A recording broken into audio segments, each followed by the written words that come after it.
배울 건 군주론하고 목민심서 중에서 군주론. 마키아벨리의 군주론은 사회과학서적으로 가장 유명한 책이야.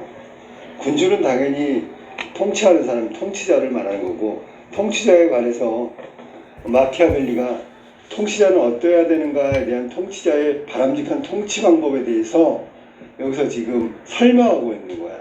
그러니까 설명하는 글이라고 생각하면 돼. 군주가 어떤 태도를 가지고 백성을 다스릴 거냐, 어떤 태도를 가지려면 어떤 도덕관념을 갖고 있어야 되느냐, 뭐 이런 것들을 얘기한 거야. 그래서 군주는 사실 군주를 따르는 이유가 백성들이, 여기 백성들을 신민이라고 하는데, 신민들이 따르는 이유가 뭐야? 뭐 도덕적으로 훌륭해서 뭐 이런 것도 있지만 사실은 두려움 때문에. 왜냐하면 말을 듣지 않으면 처벌을 받으니까. 알았니?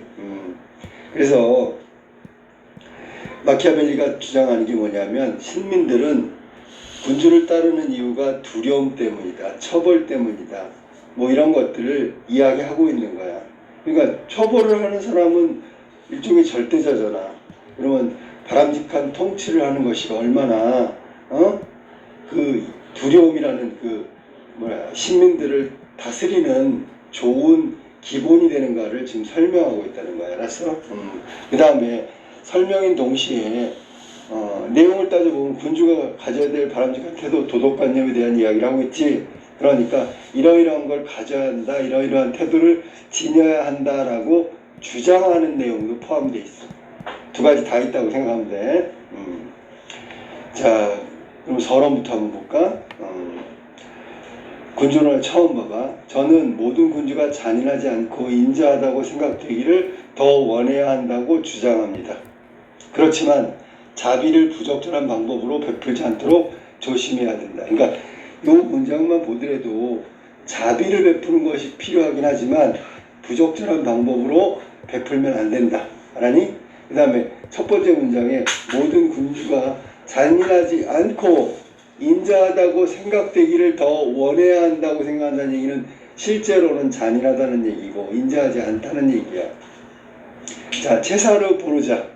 여기서는 가장 두려움으로 통치했던 대표적인 어떤 질서자의 얘기인데, 잔인하다고 생각되지만 그의 엄격한 조치들은 로마냐 지방의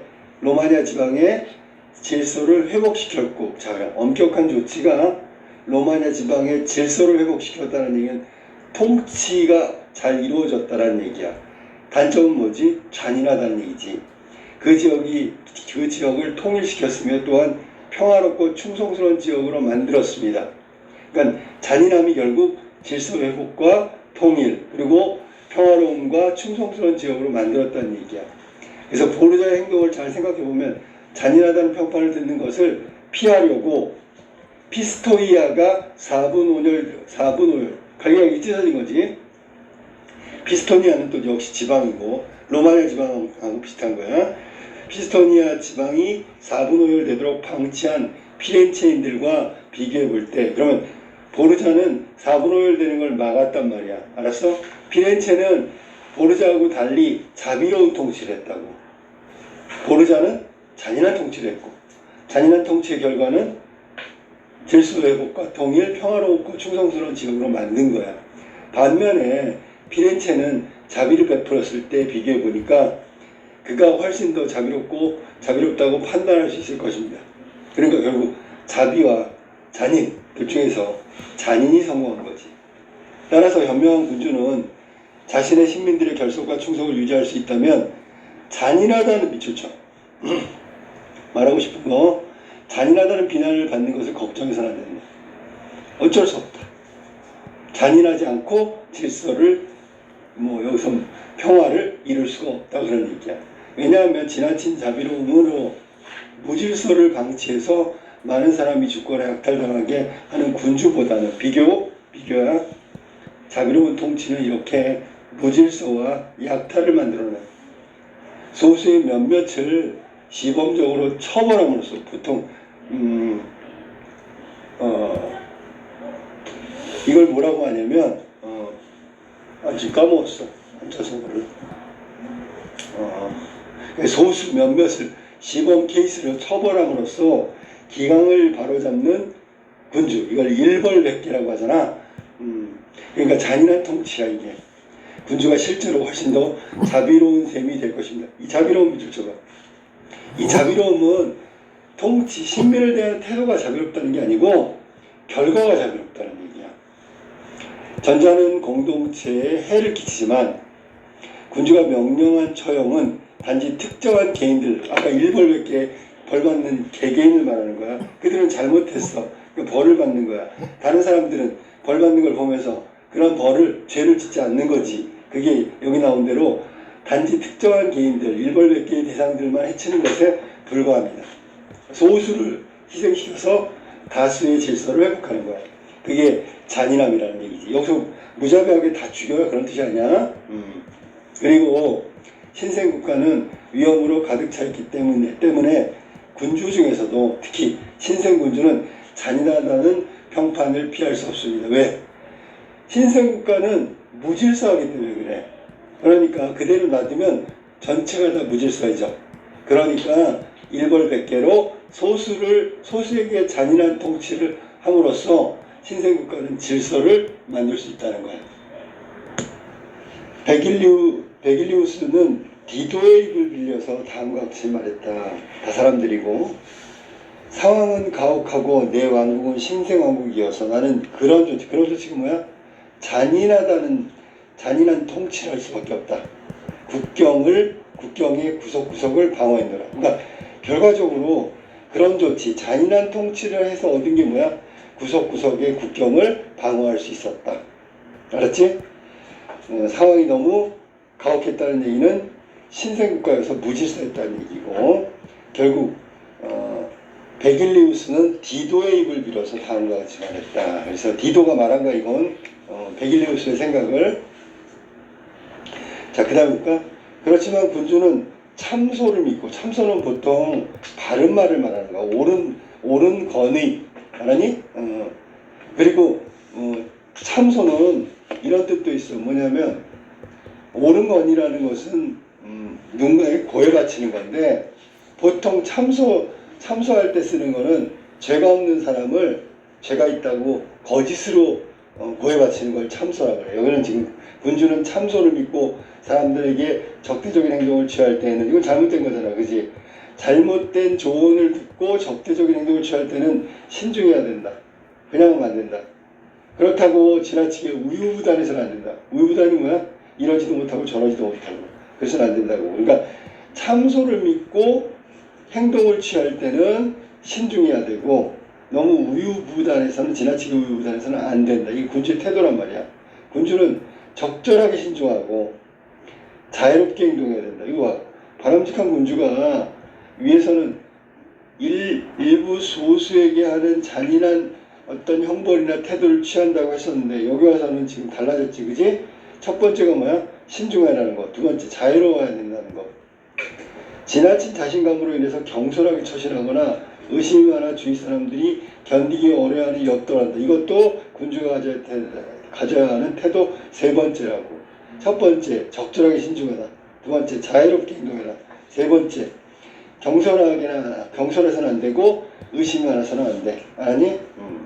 그런데 사랑을 느끼게 하는 것과 두려움을 느끼게 하는 것 중에서 어느 편이 더 나은가에 대해서는 논쟁이 있다. 그렇지. 어떤 사람은 군주가 신민을 사랑해야 된다. 어떤 사람은 잔인하게 해서 두려움을 갖게 해라. 그래가지고 좋은 결과를 만들 수 있다. 이게 각각 의견이 다르다.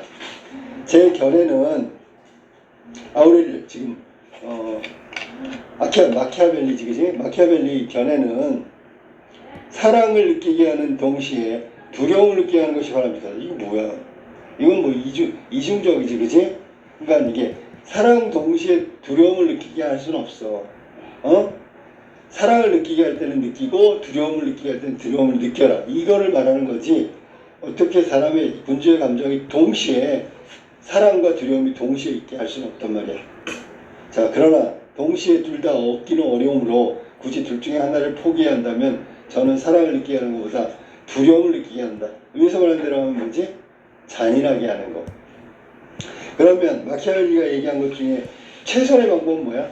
신민에게 사랑을 느끼게 만드는 거야. 근데 그게 현실적으로 어려우면 차선책으로 두려움을 느끼게 한다. 그게 현실적인 방법일 수밖에 없다라는 얘기를 한 거야. 왜냐하면 두려움을 느끼게 하는 건 결국 결과를 본다면 질서를 잡고 충성스러운 지역으로 만들 수 있어. 이거는 위에서 말하는데 보르나처럼 그런 결과가 있기 때문에 그렇단 말이야. 최소한 그런 결과를 만들 수 있어. 그래서 차선책을 얘기한 거야. 사랑을 해서 감동시켜서 신민을 다스리면 100% 잘 되겠지. 근데 사랑으로 신민을 대하는 게 현실적으로 어렵기 때문에 그렇다면 결과를 따진다면 잔인하지만 좀 두려움을 느끼게 하는 게 낫지 않느냐라고 얘기한 거야. 이게 주장이란 말이야, 주장. 이것은 인간 일반에 대해서 말해줍니다. 인간은 여기서 아까 얘기했던 통치의 대상이 신민을 말하는 거고, 즉 인간이나 신민이란 은혜를 모르고 변덕스러우며 위선적인 데다가 기만이 능하며 위험을 피하려 하고 이익의 눈이 어둡습니다. 그러니까 신민에 대한 그 평가가 마키아벨리는 지금 위선적이고 기만을 많이 한다. 이익을 추구한다. 뭐 이런 것들을 가진 게 신민이고 일반적이다라는 얘기야. 부정적 견해겠지, 그지? 당신이 은혜를 베푸는 동안에는 당신은 누구야? 군주겠지. 사람들 모두 당신에게 온갖 충성을 바칩니다. 이미 말한 것처럼 당신에게 막상 그럴 필요가 별로 없을 때, 즉 온갖 충성을 바칠 필요가 없을 때, 권력이 약해졌거나 군주의 힘이 떨어졌어. 그럼 사람들은 당신을 위해서 피 흘리고 자신의 소유물, 생명 그리고 자식마저도 바칠 것처럼 행동합니다. 자, 그럼 봐봐. 당신에게 막상 그럴 필요가 별로 없을 때 사람들은 당신을 위해 피를 흘리고 그럴 필요가 없어요. 선생님 잘못 말했네. 그럴 필요는 뭐냐면 이익의 눈이 어둡고 기만하고 이익을 추구하고 이럴 필요가 없을 때 이때는 당신을 위해서 피를 흘리고 자신의 소유물, 생명 그리고 자식마저도 바칠 것처럼 행동합니다. 다 할 것 같아. 그렇지만 당신이 정작 그러한 것들이 필요할 때면 진짜 필요해. 뭐가 필요하지? 여기서 그런 것? 예를 들면 그들의 신민의 피, 자신의 소유물, 생명, 자식 이런 꼭 필요한 것들이 필요할 때면 그들은 등을 돌려버린다고. 왜? 이유가 뭐야? 위선적이고 기만에 능하며 이익을 쫓기 때문에 그렇다는 거지. 따라서 전적으로 그들의 약속을 믿고 다른 대책을 소홀히 한 군주는 몰락을 자초할 뿐입니다. 여기서 신민의 약속은 뭐냐면 나 뭔가 충성을 다할 겁니다. 당신을 위해서 피를 흘리고 내 소유물을 다치고 생명을 바치고 자식까지 바칠 겁니다. 라고 했던 약속을 믿고 다른 대책을 소홀히 한 다른 대책이 뭐지? 얘네들을 대하는 거. 그러니까 여기서는 얘네들이 기만하고 또 위선적인 태도를 취했을 때 대책을 마련하지 않는다면 군주는 몰락을 자초할 뿐이다. 위대하고 고상한 정신을 통하지 않고 물질적 대가를 주고 얻은 우정은 유지될 수 없으며, 예를 들면 신하들한테 신민들한테 월급을 준다든지 이런 보상금을 주고 충성을 요구했다. 그럼 물질적 대가를 준 건데 그런 우정은 친구들 사이의 우정처럼 군주하고 신민의 어떤 인간적인 것을 유지할 수가 없다. 물질 갖고는 정작 필요할 때는 사용할 수 없습니다. 물질적인 이익을 추구하기 때문에 그래. 자, 봐봐. 신민은 물질적으로 이익이 없으면 절대로 군주한테 충성하지 않는다. 충성심은 사라져버린다. 그런 얘기를 하는 거야. 인간은 두려움을 불러일으키는 자보다 사랑을 베푸는 자를 해칠 때 덜 주저합니다. 그 말은 두려운 사람한테는 대항하지 못하고 사랑을 베푸는 사람한테는 오히려 더 대항한단 말이지. 왜냐하면 사랑이나 일종의 감사관계에 의해서 유지돼. 감사관계가 뭐야?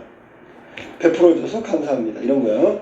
인간은 이제 악함으로 성악설도 아니고 자신의 이익을 취할 기회가 생기면 이거 이익의 눈이 멀었기 때문에 언제나 그 감사의 상호관계, 베풀고 베품을 받는 것, 그 상호관계를 팽개쳐버린다, 배신한다 라는 얘기야. 그러나 두려움은 항상 효과적인 처벌에 대한 공포로 유지되고 동그라미. 그럼 두려움은 계속 유지가 된다고. 그 관계가 실패하는 경우가 결코 없습니다. 두려워서라도 대항하지 못한다고, 배신하지 못한다고. 그러니까 사랑의 상호관계는 감사의 관계가 되고 감사의 관계는 배반 배신을 한단 말이야. 그렇지만 두려움은 계속 그 관계를 유지시킬 수 있다. 그럼에도 현명한 군주는 자신을 두려운 존재로 만들 때, 그지? 비록 사랑을 받지는 못하더라도 미움을 받는 일은 피해야 돼. 이거 좀 잘 생각해 봐야 돼. 두려움을 주면 미움을 받을 거 아니야. 공포심을 유발시켰으니까 부정적으로 느낄 거 아니야. 그러니까 부정적으로 느끼게 만들지 말아야 한다. 그런 얘기.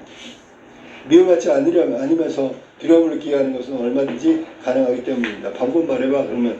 그리고 이는 군주가 신민들의 재산과 그들의 부녀자들에게 손을 대는 일을 삼가하면 항상 성취한대. 무슨 얘기냐면 신민의 미움을 받는 건 대부분 신민을 괴롭히기 때문에 그래. 신민을 괴롭히면 안 돼. 그들의 재산과 그들의 부녀자는 절대로 손대지 않으면 미워하는 것까지는 가지 않는다고. 두려워하고 거기서 끝나지 미움까지 갖지 않는다고.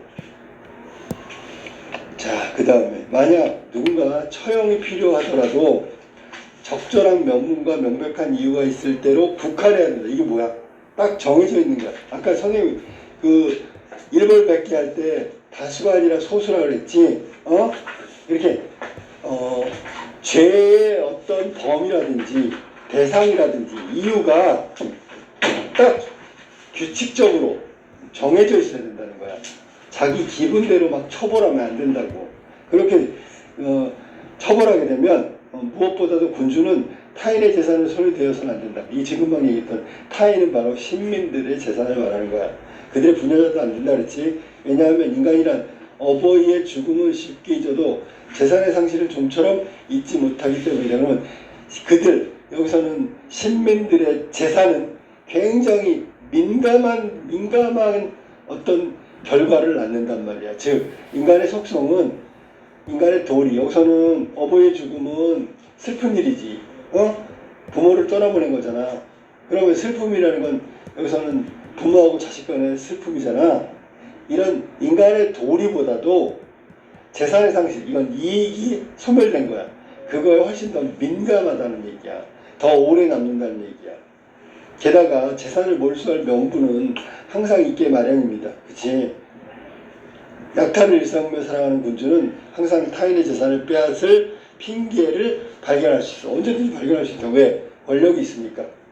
반면에 목숨을 빼앗을 이유나 핑계는 훨씬 더 드물고 또 쉽게 사라져버립니다. 그러니까 봐봐. 목숨을 뺏는 일은 그렇게 흔한 일이 아니야. 하지만 재산을 뺏는 일은 얼마든지 가능하다고, 군주가. 자기가 충분히 할 수 있는 일이야. 그걸 삼가해야 된다고. 혹은 그것을 뺏거나 뭐 하려면 명분이나 이유가 정확하게 있어야 된다. 왜냐하면 그들은 그 재산에 대해서 이익을 상실하는 것에 대해서 굉장히 민감하기 때문에 그것만 안 건들면 미움은 받지 않는다. 됐어? 그러나 군주는 자신의 군대를 통솔하고 많은 병력을 지휘할 때 잔인하다는 평판쯤은 개의치 말아야 한다. 이거 어쩔 수 없다는 얘기야. 이건 잔인하게 신민을 대하지 않으면, 여기서 특히 군대를 통솔하고 병력을 지휘할 때는 아까도 얘기했지만 일벌백계, 한 가지 잘못된 일을 한 사람을 처벌할 수밖에 없다고. 왜?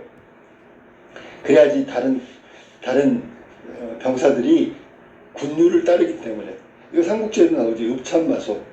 읍참마속 울면서 마속의 머리를 베다, 이런 얘기야.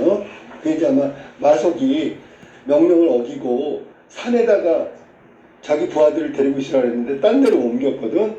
근데 별거 아니야. 근데 그걸 내버려 두면 다른 애들도 명령을 안 듣고 더 엄한 명령도 따르지 않을 것 같으니까 제갈공명이 유비인가 제갈공명인가 모르겠네. 아무튼 울면서 사랑하는 부하 마속의 머리를 베었다가 읍참마속이야. 그거랑 똑같은 거지, 그지? 왜냐하면 군대란 그 지도자가 거칠다고 생각되지 않으면 군대의 단결을 유지하거나 군사작전에 적합하게 만반의 태세를 갖추지 못하게 됩니다. 그러니까 여기서 특히 군주가 잔인해야 되는 건 뭐야? 군대에서 통솔할 때. 그러지 않으면 엉망이 돼버린다고. 알았니?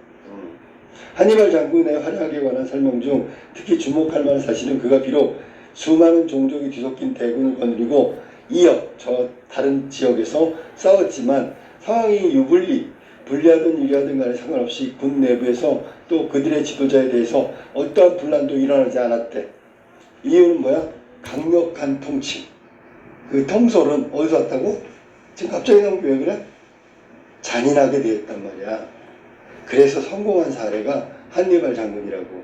거기는 훨씬 수많은 종족들이 다 섞여 있단 말이야. 그래도 일사불란하게 움직였어. 이유는 가혹하리만큼 강력한 군대의 통솔 때문에 그랬다.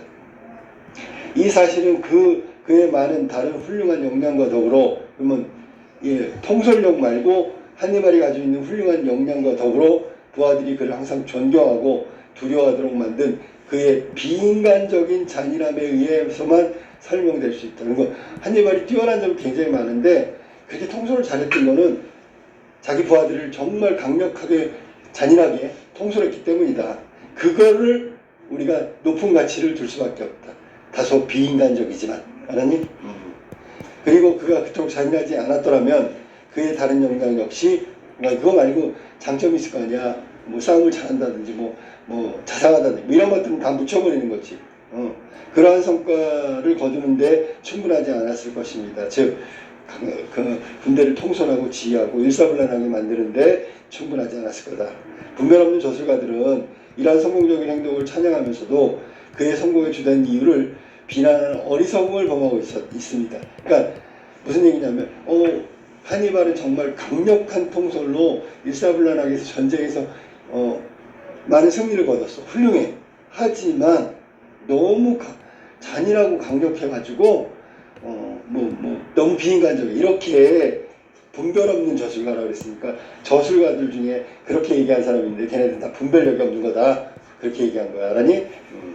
마키아벨리는 다른 분별 없는 저술가와 달리 강력한 통솔을 가졌던 한니발에 대해서 그 통솔이 결국 잔인함이 결국 여기서는 일사불란한 어떤 굉장한 성과를 거뒀다라고 얘기하는 거야. 그러면 이 얘기는 무슨 얘기야?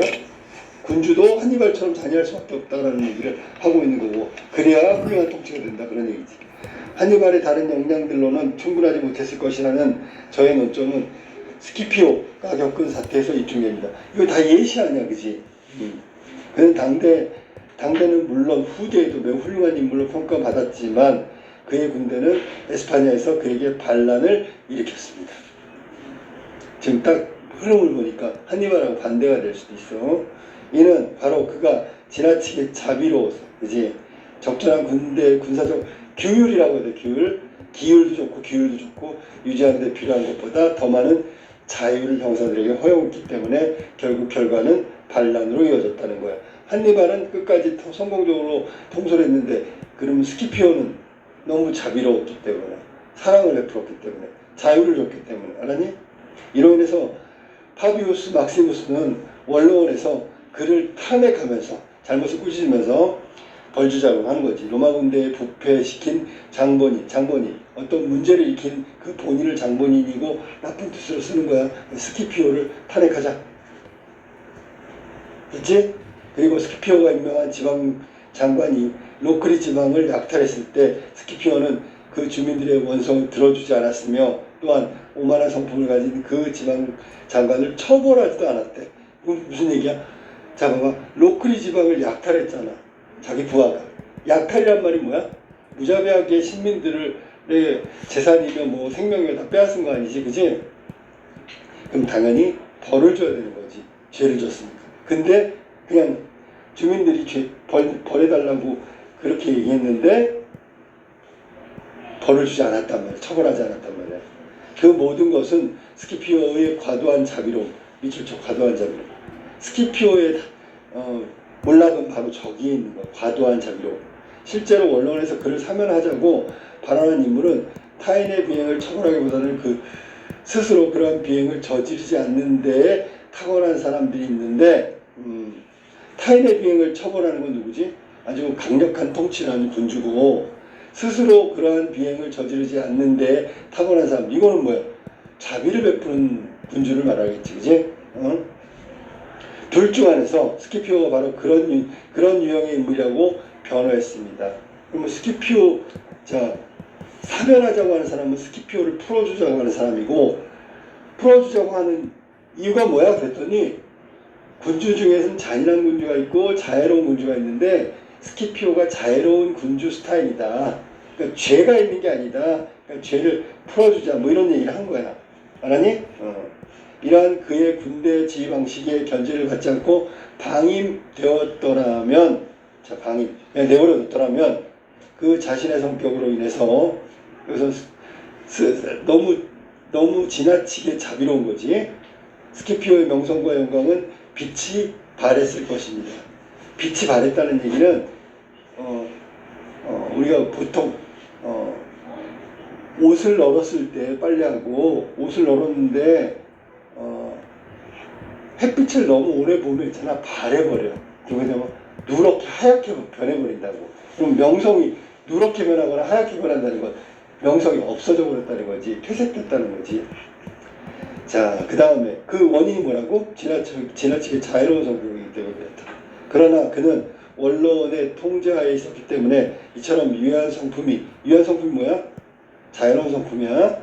적절히 억제되었을 뿐 아니라 나아가 그의 명성에 기여했습니다. 그럼 봐봐. 선생님 봐봐. 스키피오가 있잖아. 그냥 내버려뒀으면 완전히 망해버리는 거야. 근데 원로원에서 컨트롤하잖아. 그러니까 조금 명성이 남아있는 거지.